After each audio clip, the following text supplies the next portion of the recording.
You and I both know that when we're taking off and climbing out in an airplane, we have to hold lots of right rudder. Here's a good example of a guy holding lots of right rudder when he's taking off here. Now the question is, why do you have to hold right rudder when you're climbing out and taking off? And the FAA wants you to understand that really well. Well, the reason you have to hold right rudder is the airplane has a left turning tendency. And the reason the airplane has a left turning tendency, one of those reasons is P-factor. Now, P-factor has nothing to do with how long you've flown since you've gone to the bathroom. No, that's not what it has to do with.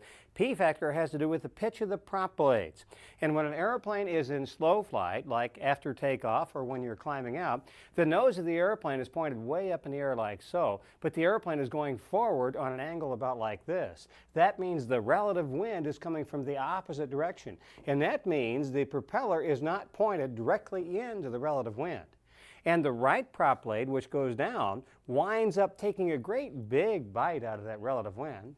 The left prop blade, which ascends or goes up, takes a much smaller bite out of that relative wind. And that means the airplane wants to turn to the left. And that is called P-factor, or asymmetric propeller loading. And it causes the airplane to yaw to the left when you're at high angles of attack. And they call that P-factor, or asymmetric propeller loading. Now, the left turning tendency of an airplane is caused by, the FAA wants you to know, the propeller blade on the right producing more thrust than the blade on the left. Now, that left turning tendency is sometimes referred to as torque, T-O-R-Q-U-E, and they're going to ask you, when is torque the greatest, at high power or low power? Well, the propeller and the engine horsepower are what makes the airplane want to turn to the left, so at high power, definitely. High airspeed or low airspeed? And the answer is low airspeed, because that's when you have these high angles of attack with the nose pointed up in the air and the right prop blade is taking a bigger bite out of the air.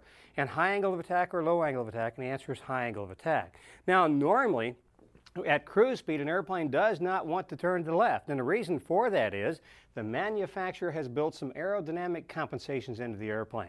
For instance, there's a little bigger angle of attack built right into the left wing and a little smaller angle of attack built into the right wing. And the tail is canted a little bit to the right.